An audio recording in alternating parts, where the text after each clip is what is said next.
Hello friends, આપનું સ્વાગત છે મારી ચેનલ બેઝિક ઇલેક્ટ્રોનિક્સ ઇન ગુજરાતીમાં. આજે આપણે ચર્ચા કરીશું breakdown mechanism in diode. If reverse voltage is increased beyond particular value, large reverse current can flow, damaging the diode. This is called a reverse breakdown of diode. Such reverse breakdown of diode can take place due to the following two effects: avalanche effect and Zener effect. આપણે જાણીએ છીએ કે diode reverse બાયસમાં હોય ત્યારે સામાન્ય રીતે ખૂબ ઓછો કરંટ વહે છે, પણ આપણે જો રિવર્સ વોલ્ટેજને એક ચોક્કસ લિમિટ કરતાં વધારીએ છીએ, એટલે કે બયોન્ડ પર્ટિક્યુલર વેલ્યુ, તો ડાયોડમાંથી ખૂબ જ મોટો રિવર્સ કરંટ વહેવા લાગશે. આના કારણે આપણો ડાયોડ ડેમેજ થઈ શકે છે. આ આખી પ્રક્રિયાને રિવર્સ બ્રેકડાઉન ઓફ મિકેનિઝમ કહેવામાં આવે છે.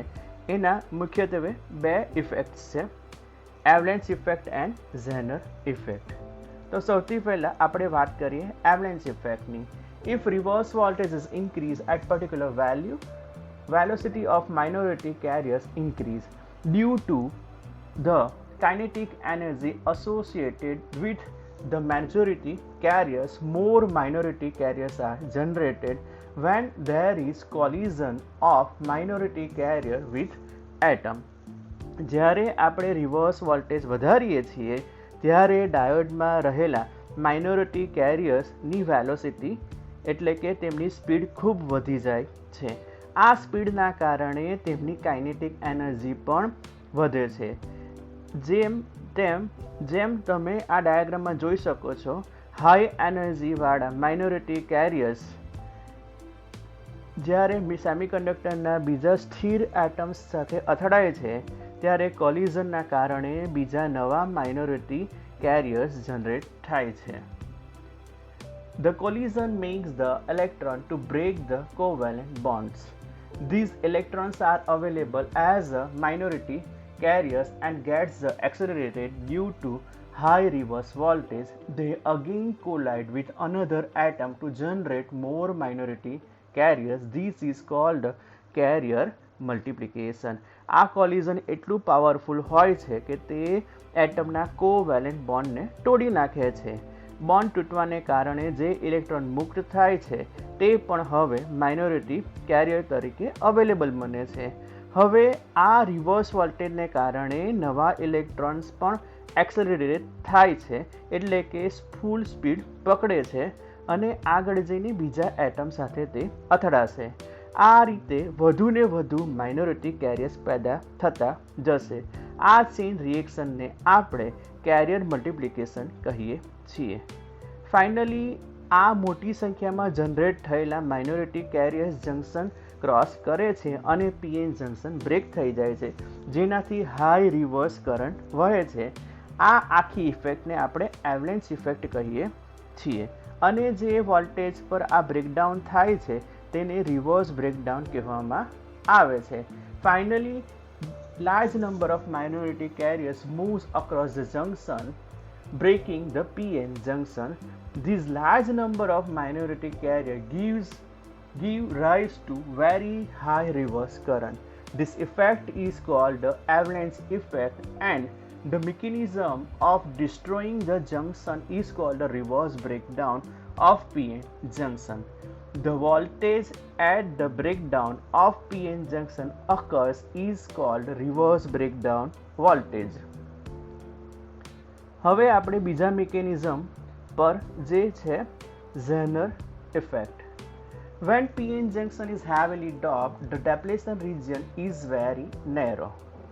Electric field is voltage per distance, and due to narrow depletion region and high reverse voltage, it is intense.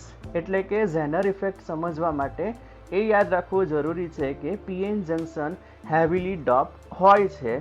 Heavy ડોપિંગના કારણે ડેપ્લેશન રિજિયન નેરો એટલે કે સાંકડો થઈ જાય છે. આપણે જાણીએ છીએ કે ઇલેક્ટ્રિક ફિલ્ડ એટલે કે વોલ્ટેજ પર distance E = V/D.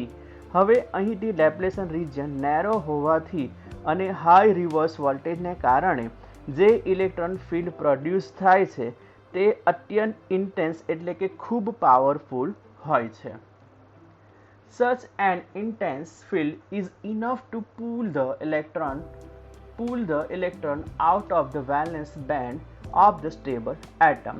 Such creation of free electron is called a Zener effect, which is different than the avalanche effect. These minority carriers constitute very large current and mechanism is called a Zener breakdown. આ ફિલ્ડને કારણે જે free electron create થાય છે જેને આપણે શું કહીએ છીએ ઝેનર ઇફેક્ટ, એટલે કે આ જે ઇન્ટેન્સ ઇલેક્ટ્રિક ફિલ્ડ એટલી બધી શક્તિશાળી હોય છે કે તે સ્ટેબલ એટમના વેલેન્સ બેન્ડમાંથી ઇલેક્ટ્રોનને સીધા બહાર ખેંચી લે છે. આ રીતે ફિલ્ડના કારણે જે ફ્રી ઇલેક્ટ્રોન ક્રિએટ થાય છે જેને ઝેનર ઇફેક્ટ કહેવાય છે, જે આપણી એવલેન્ચ ઇફેક્ટ કરતાં ખૂબ જ અલગ છે. અહીં કોલિઝન થતું નથી પણ શું થાય છે, ઇલેક્ટ્રોન સીધા ખેંચાય છે. આ મુક્ત થયેલા માઇનોરિટી કેરિયર્સના કારણે ખૂબ જ મોટો કરંટ વહે છે જેને ઝેનર બ્રેકડાઉન કહે છે. આ ઇફેક્ટ ખાસ કરીને ડાયોડ જેમ કે ઝેનર ડાયોડ બનાવવામાં યુઝ કરવામાં આવે છે, કારણ કે ઝેનર ડાયોડમાં હંમેશા રિવર્સ બ્રેકડાઉન કન્ડિશનમાં જ ઓપરેટ થાય છે. These effects are required to be considered for special diodes such as Zener diodes are always operated in the reverse breakdown condition. તો ફ્રેન્ડ્સ, આ વિડીયોમાં જે ટોપિક પર આપણે સમજ્યા તેનું ડિટેલ રીડિંગ મટીરિયલ નીચેની ડિસ્ક્રિપ્શન લિંકમાં આપેલું છે. ડિસ્ક્રિપ્શન લિંક છે basic electronics by TKP blogspot.com પર જઈને તમે આ મટીરિયલ વાંચી શકો છો. ત્યાં આગળ તમને આ થિયરી સિવાય બીજી પણ તમે થિયરી વાંચી શકો છો.